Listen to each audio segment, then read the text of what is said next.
Welcome back, all of you. It's great to have you here. You heard me before. My name is Emilio from Oxford, and I'm going to be chairing this session. And we start with our first speaker, Giovanni Lancioni from the Polythecnic University of Marche in Ancona, in Italy. The floor is yours. You want to use the? Can you hear me?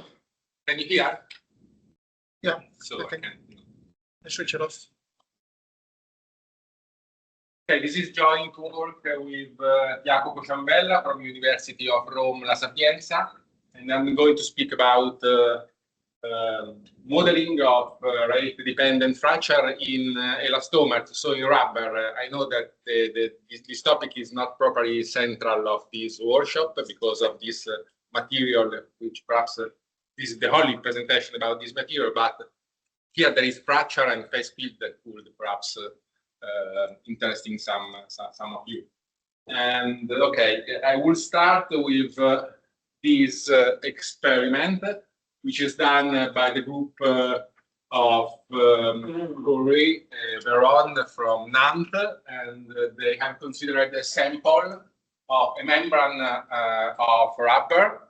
Then they impose a press stretch to this membrane. And then with a blade, they introduce a cut in this side, and they observe how it propagates from the left to the right. And it propagates like this.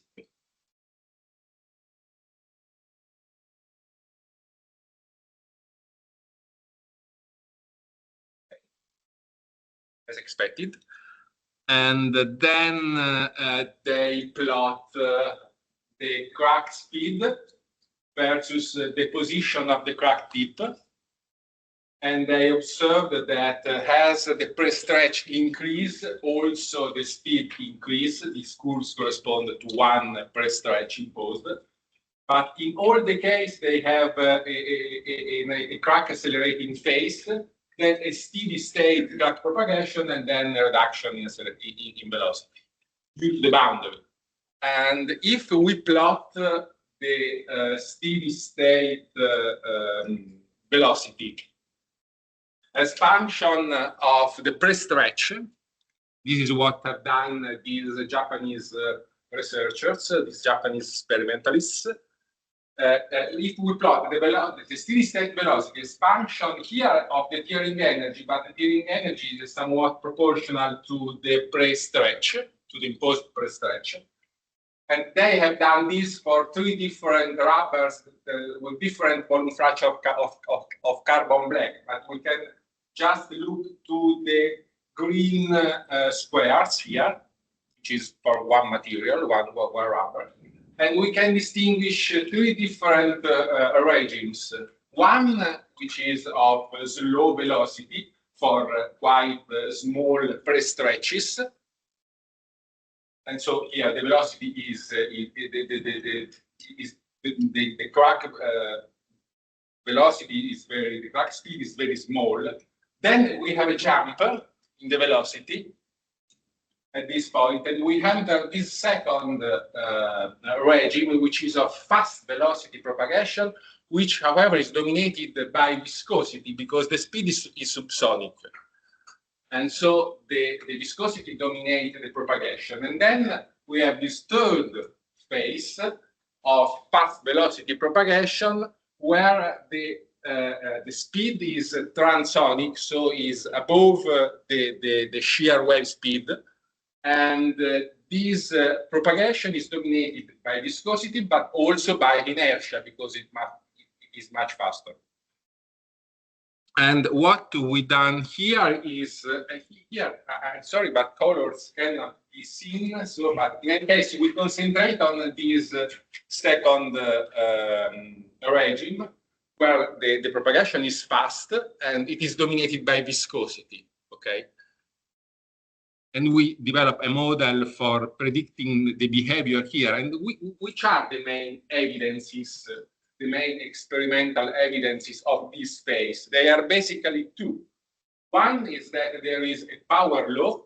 Here, this is a log-log plot. So there is a power law between the crack tip speed and the press stretch. So a law like this. The velocity is can be expressed as function of the press stretch through this power law.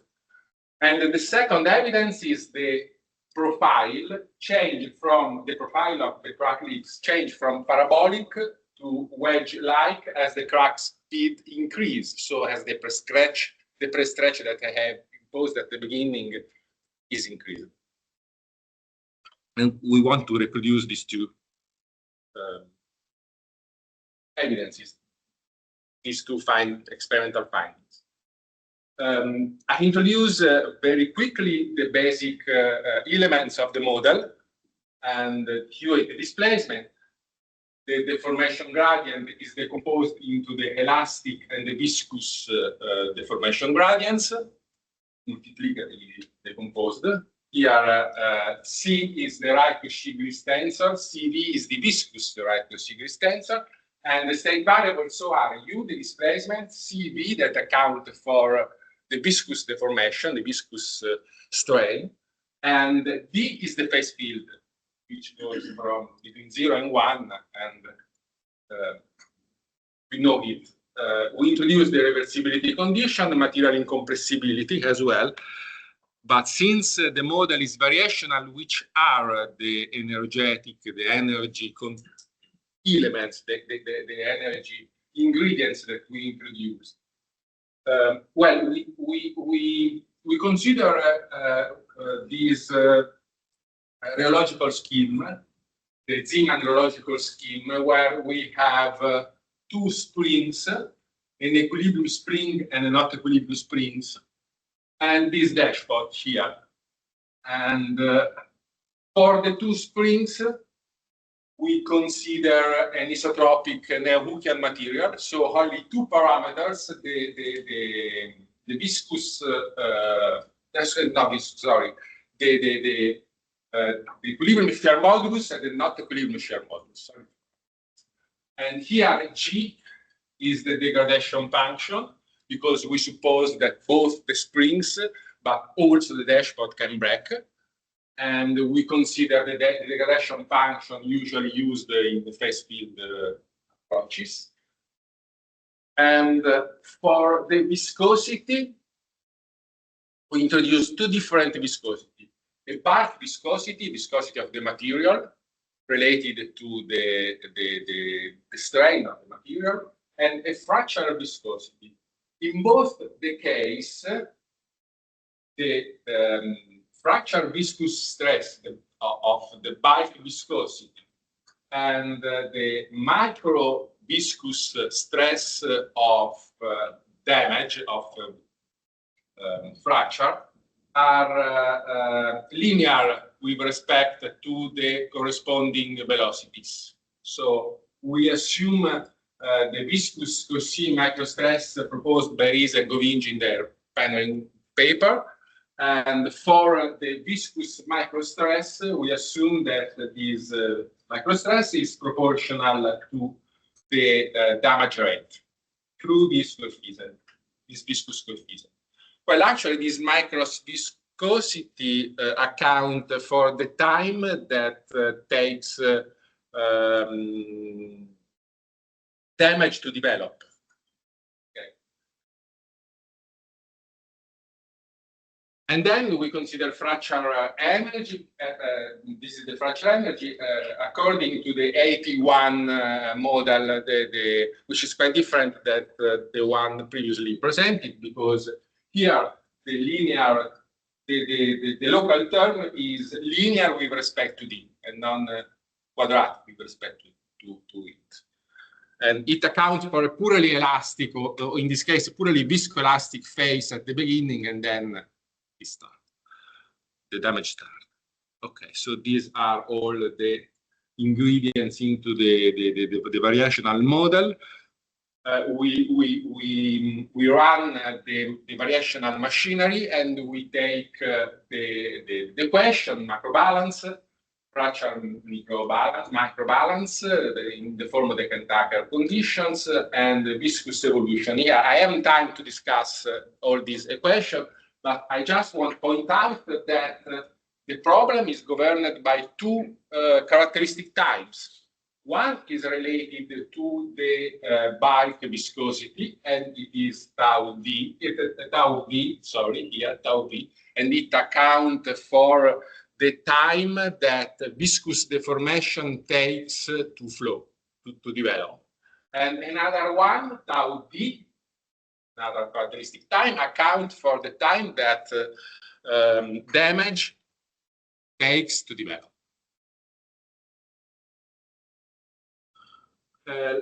Let's go to the simulations. Here, the sample is rotated on 90 degrees with respect to the one that I show you in the movie. So here, this side is fixed. We impose the pre-stretch by moving this side here. And we introduce the crack here, and we observe how it propagates.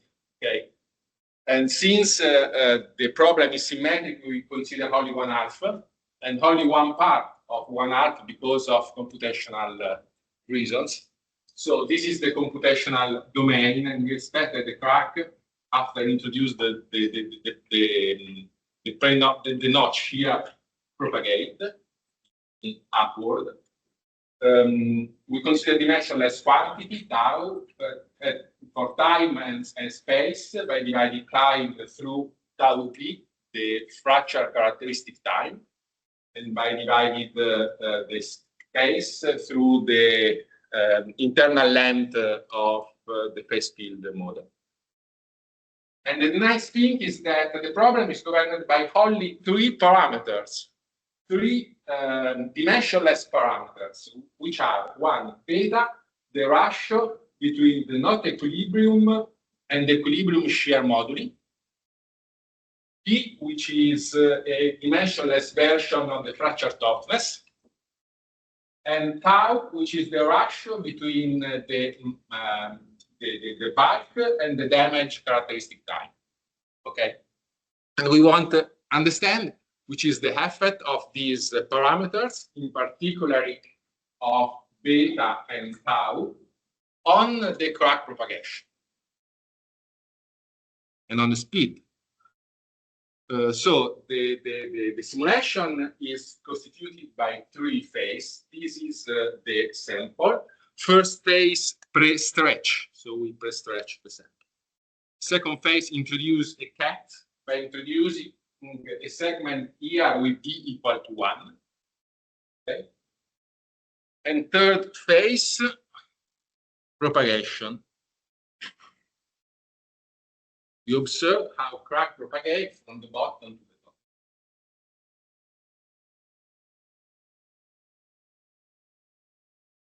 And it propagates like this. Put it faster here. Yes, and you can see that also when the sample is completely broken, deformation still develop because of viscosity. Okay. Okay. And in all the simulation, we have observed that the crack speed, A dot, versus the crack P position account for this increasing phase, then a steady state region, so with constant velocity, and then again an acceleration, which is due to the boundary that we have considered. And if we plot the steady state speed as function of the characteristic time, so we perform many simulations by changing the characteristic time, tau, the ratio, the characteristic time is this one, the ratio between the two characteristic times. We can find that as the characteristic time increase, the speed reduce, okay? But we have considered also different value of beta, the ratio between the shear moduli.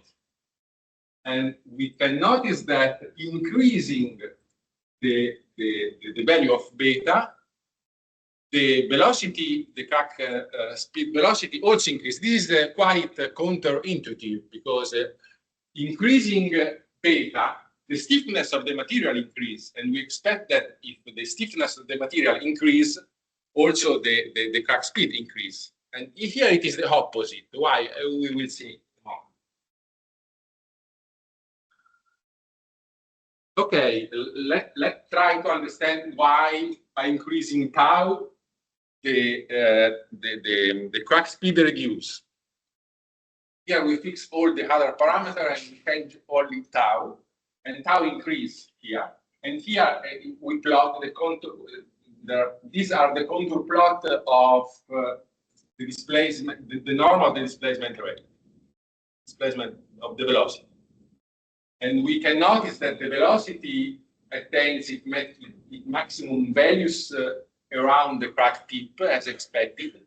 And as tau increase, this region enlarge, as you can see, but the maximum value reduced 18.7 to 0.4.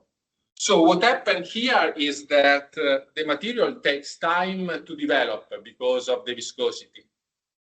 And as tau increase, this time become larger and larger. And here you can see that the ellipse has no time to open because the characteristic time of viscosity is large.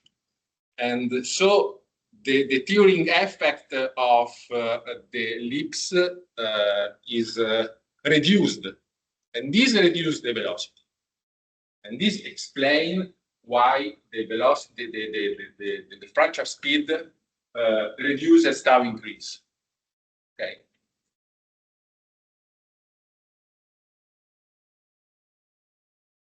Here we fix all the other parameters, but we just change beta, okay?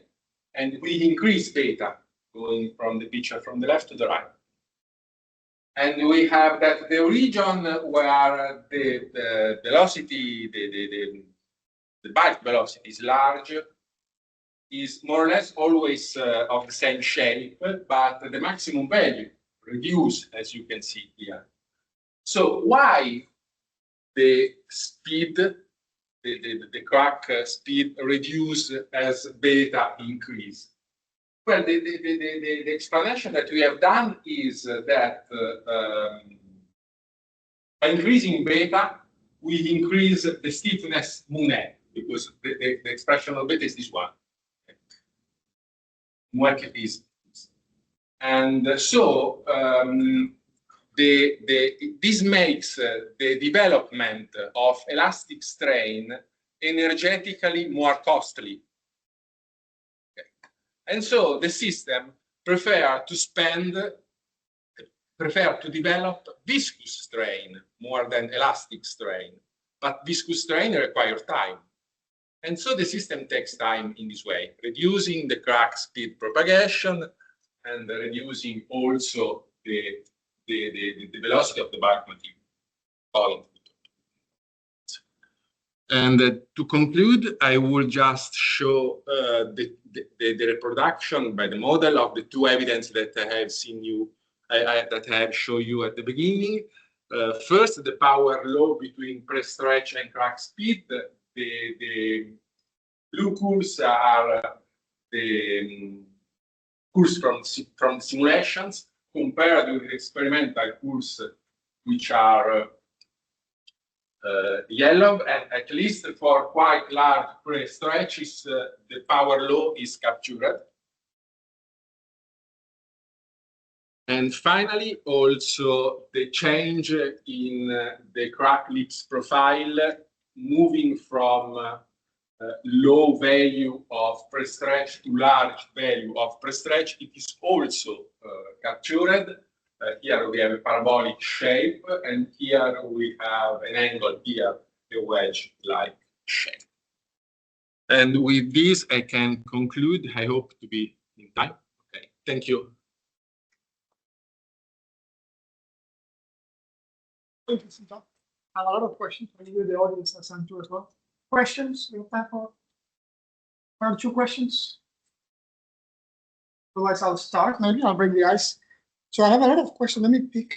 I guess one very quick curiosity is that if you wanted to go through that last regime where you have both inertia and viscosity, this would be as simple as just adding the acceleration in your balance of linear momentum. The inertia. That would be the only thing that you need to have. You tried? I think so. Then, yes, but yes, from a theoretical viewpoint, this is the only thing to do.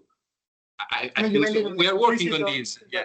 but from a computational and the structure of the algorithmic structure and design, it could be more demanding. I mean, maybe even implicity will work, I think. Yeah, But, yeah. Yeah, you're right. It could be that many. And then, so the other one, I never really understood very well the inertia in damage, the viscosity in damage. Mhm. Because if I think of the atoms separating themselves, I typically think that the only thing that matters is the separation and not how quickly you separate them. So I was curious, what happens if you just leave the inertia, the viscosity in the bulk, and you switch off the viscosity in the damage? Would you see the same behavior, or do you need the viscosity in the damage? We are working on this right now, Okay. because we also are not convinced that because this micro viscosity, the viscosity in the damage is not a physical meaning and macromechanical justification. Because what happens is that the polymeric filament within in the process zone, they require time to open. Mhm. But this is due to the bulk viscosity within the near the crack. near the crack. Yeah. Yes.